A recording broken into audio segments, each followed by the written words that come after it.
first ever African Blogger Awards are being announced on April 16th, and entries are closing at the end of March. Joining me in studio are founders Mike and Marie. Thank you for being here with me. Thank you for having us. We're excited to be here. I'm excited to have you, and I'm excited to hear about the African Blogger Awards. So first of all, tell me why you think Africa needs these awards. You know, the beautiful thing is that Africa has such amazing publishers and such great content creators, and Africa is one of the continents that really has beautiful stories that are coming out of it. And there's never been a platform that can actually celebrate the creativity and the uniqueness of our storytelling. And there are loads of people on social media, blogging, creating content for all different kinds of audiences and readers. And you know, we really just wanted to take the initiative and say, hey, let's do this. Let's create the African Blog Awards. Okay, how long has this been in the pipeline for? It's sort of always been a concept of ours. We've always worked together with bloggers, so there's obviously the South African Blog Awards. We think that Africa is starting to get its time in the sun. It's got great stories to tell. The rest of the world wants to know about what's happening in Africa. So we thought it's an opportune time to do it. It's been a concept of ours for the last few months, but we thought it was the right time to launch it just a few weeks ago. Cool. I want to talk about the state of blogging and social media in Africa. How does it compare with the rest of the world? The state of the African blogosphere and social media influencer sphere is actually quite diverse, and I think a lot of people outside of the continent don't necessarily know how good the stats are and how engaged people are. I mean, we've seen governments fall over because of the engagement rates from people online. We've seen people get involved in politics from a Kenyan point of view that never would have before. And it really is an exciting space. And I think, like, just to echo Marie's sentiment, no one's really put the spotlight on Africa to show off those talents. So there are multi-million users. If you think about all the billion people on the continent, there's so much potential both from a mobile point of view and a desktop point of view. And you guys see it here from News 24. We were in the entrance room looking at all of the visitors from Kenya and Nigeria and Ghana and all over the continent, and it's really exciting. And I think that's pretty much what we're keen to do is tap into those content creators, give them a bit of a platform so that they can show off to the rest of the world that Africans compete with the best of the global bunch. Okay, and why are you guys so passionate about blogging?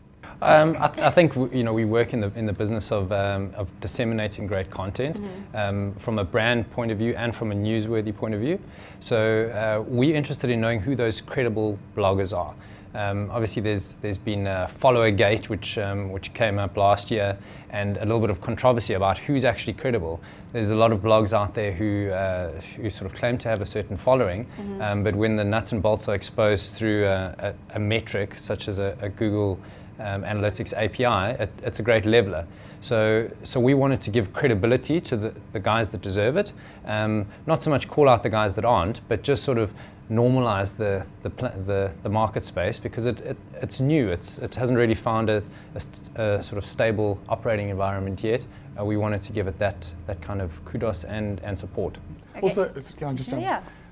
Also, the exciting thing is really how decisions are being made on a purchase front, on a consumer level. So, I mean, there's been recent reports from PwC, I believe, where it showed that 70% of consumers make their decisions from reading blogs, from reading tweets, from looking at what the cool kids online have to say. And I think that's a trend that's really important going into the rest of 2014, influencer marketing. And now publishers, for the first time, that are amateur publishers, have the potential to actually convert their amateur passion into an actual monetizable profiting.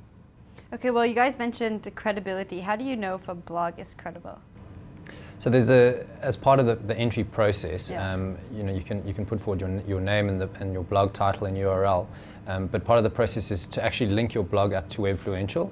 Webfluential is a platform that is able to extract the information of the user, obviously behind an SSL certificate, so only they can see it, but the platform uses that information to credibly sort each influencer into the most and least credible and influential. So that's just a point that we want to make sure is sort of pushed forward, as well as not just looking at the biggest blogs, people with the biggest reach per se, but be able to look beyond that in terms of involvement, engagement, and the two metrics that we use there are relevance and resonance. Relevance being how does that audience appreciate the content, and the resonance, how is that content shared with additional audiences? How far does the pebble bounce on the, and how many ripples does it make on the water? Okay, so it's called the Blogger Awards. Can other social media users get involved? Yeah, definitely. The beautiful thing is that we're not just inviting bloggers to put themselves forward or nominate people that you're interested in. There's also Tweeter of the Year, Instagrammer of the Year. So we're really looking at multiple platforms, and those information pieces can all be found on the website of all the different categories. Okay, we touched on one of the requirements to enter. What are some of the other requirements people need to meet in order to enter into the contest? So, I mean, initially the blogger has to be from Africa. We have allowed for an expat category, but that's just one of the 36 categories. So the requirements being you have to be talking about Africa, you have to be based in Africa, you have to sign up to Webfluential just to verify your entry. And it's really as simple as that. It takes about 5 minutes just to post your entry into the system. Okay, you said there's 36, I guess, awards, 36 categories. Yes. What do these people win?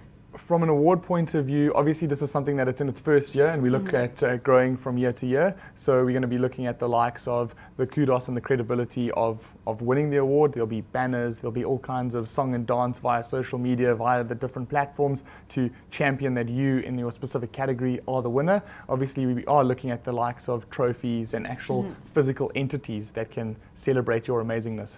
Amazing, so some major bragging rights. That's it. All right, where can people find out more about the awards, deadlines, that kind of thing? So they can just go over to the website, africanbloggerawards.com. They can also follow us on Twitter at African_blogger. And all the information is provided there. The entry form is on the actual website.